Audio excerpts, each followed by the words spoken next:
Hey, nice to see you again. Happy to see you. How are you? I'm fine. Of situation in Ukraine. I remember your visit to Ukraine. You've been one of the first. Hey hey hey, hola Indomax Indo Magazines. Oke, lagi kabar yang cukup panas. Yang pertama datang dari Presiden Indonesia yang kemarin tiba-tiba dihubungi oleh Presiden Ukraina nih, yaitu Presiden Volodymyr Zelensky. Di mana beliau pun tiba-tiba mengajak kita Indonesia untuk menjadi juru selamat dunia nih bos. Membahas formula perdamaian untuk Ukraina dan juga konflik Timur Tengah. Nah loh. Kemudian sementara itu di lain sisi, negara Ukraina yang dulu full di backup oleh geng-geng barat dalam melawan Rusia, kini sepertinya mulai terkecepirit nih bos. Tak main-main, pasalnya baru-baru ini, ternyata geng-geng barat yang dulu membantunya, kini mulai menyarankan Ukraina untuk menyerah dan berdamai dengan Rusia. Dan terakhir nanti datang dari kapal bantu rumah sakit militer Indonesia yang kini ternyata telah dipilih dan telah ready siap berangkat menuju Timur Tengah bos. Nah, lantas pertanyaannya, kira-kira apakah yang direncanakan Ukraina untuk negara kita Indonesia nih bos? Dan kemudian mengapa tiba-tiba geng barat yang dulu full membantu Ukraina, membackup Ukraina untuk melawan Rusia, kini tiba-tiba menyarankan Ukraina untuk menyerah dan berdamai dengan Rusia. Dan terakhir, kapal apakah yang disiapkan TNI untuk berangkat ke perairan Timur Tengah membantu Gaza Palestina? Penasaran ceritanya? Cus, tanpa banyak bacor, mari kita bahas berita lengkapnya satu persatu bosku. Oke, kabar pertama datang dari Presiden Ukraina, yaitu Mr. Volodymyr Zelensky yang tiba-tiba menelpon menghubungi Presiden Indonesia Bapak Joko Widodo bos. Admin kutip dari banyak sumber berita berikut, percakapan antara dua presiden Indonesia-Ukraina ini pun terjadi pada Kamis 9 November 2023 kemarin yang diumumkan pada akun Twitter resminya dan mengatakan bahwa saya berbicara dengan Presiden Indonesia, Bapak Jokowi mengenai formula perdamaian, ketahanan pangan global, dan juga Timur Tengah. Presiden Ukraina mantan pelawak ini pun mengatakan bahwa ia telah memberitahu Bapak Jokowi tentang hasil yang telah dicapai Ukraina dalam menarik mayoritas dunia untuk mengikuti formula perdamaian yang mereka buat bos. Di mana tujuan akhirnya adalah untuk mendesak para pemimpin dunia mengadakan konferensi tingkat tinggi perdamaian global berdasarkan formula tersebut. Dan Presiden Ukraina ini pun menegaskan kepada Indonesia bahwa saya berharap Indonesia akan menjadi bagian dari upaya global ini bos. Nah, sepertinya bentar lagi akan ada KTT perdamaian global nih. KTT perdamaian seluruh dunia. Dan negara kita Indonesia diajak bergabung oleh Ukraina, di mana formula perdamaian yang diusulkan oleh Zelensky itu pun mencakup 10 poin bos, yaitu mulai dari keamanan radiasi dan nuklir, keamanan pangan, keamanan energi, pembebasan semua tawanan dan orang yang dideportasi, pemulihan integritas teritorial Ukraina, penarikan pasukan Rusia dari Ukraina dan pemulihan perbatasan antara kedua negara, keadilan, pencegahan ekosida, pencegahan eskalasi konflik, dan terakhir konfirmasi berakhirnya perang. Dan selain itu, negara Ukraina pun juga mengatakan bahwa mereka akan kembali mengekspor biji-bijian ke Indonesia, terutamanya gandum nih bos. Nah, walaupun cuma sebatas KTT, konferensi tingkat tinggi global, namun dengan dukungan Indonesia, diharapkan semoga konferensi yang diusulkan ini pun dapat mendamaikan perang Rusia-Ukraina dan juga menyambung ke perang konflik Timur Tengah ya bos. Amin.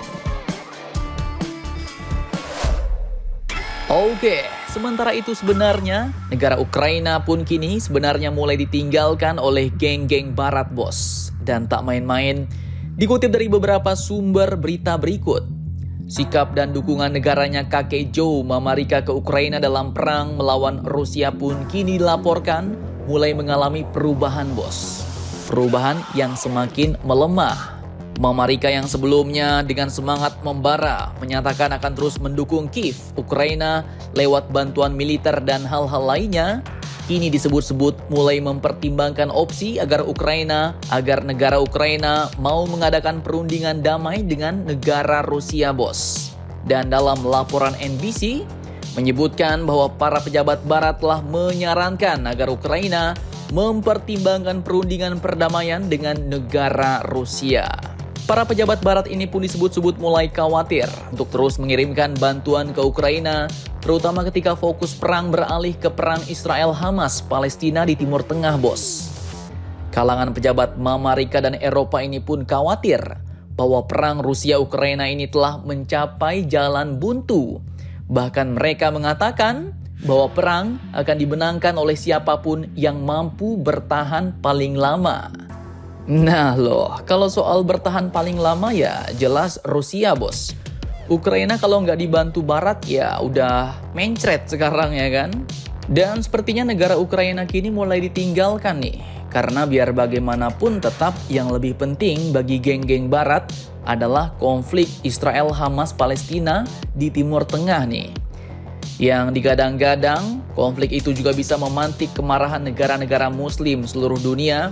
Bahkan kini geng Oki, yaitu kelompok negara-negara Muslim, telah berkumpul di Arab Saudi untuk kembali membahas rencana perdamaian yang disiapkan untuk membebaskan Palestina dan menghentikan konflik Hamas-Israel-Palestina ini, bos.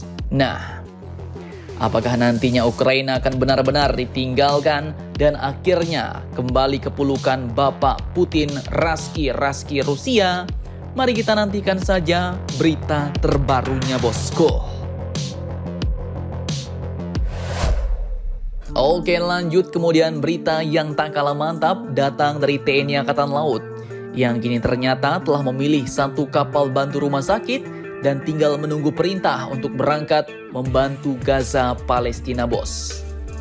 Dikutip dari banyak sumber berita berikut, kapal bantu rumah sakit yang bakal dikirim ini pun adalah kapal BRS yang paling canggih dan paling baru, bos, yaitu kapal KRI Dr. Rajiman Widyodiningrat 992 buatan PT PAL Indonesia. Nah, sampai di sini kita patut bangga dulu nih, bos. Karena kini kapal buatan asli anak bangsa Indonesia sudah bisa membantu saudara-saudara kita yang berada jauh di Palestina sana, bos. Asisten Operasi atau ASOPS Kepala Staf TNI Angkatan Laut, yaitu Laksamana Muda Denny Hendrata pun mengatakan bahwa TNI Angkatan Laut sedang berkoordinasi dengan Kementerian Pertahanan dan Kementerian Luar Negeri terkait pengiriman kapal BRS ini, bos. Beliau mengatakan bahwa kami akan siapkan jenis kapal rumah sakit karena ada dua fungsi yang akan nanti kami siapkan, yaitu untuk bakti kesehatan dan juga bakti sosial.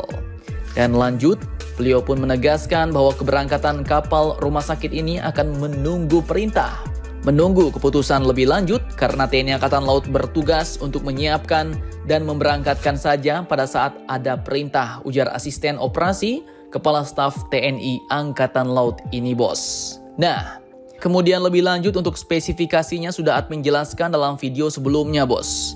Di mana kemampuan support kapal ini pun setara dengan rumah sakit tipe C di darat alias rumah sakit umum daerah. Kapal ini pun punya kecepatan maksimum dalam kondisi full load, yakni rata-rata 18,3 knots.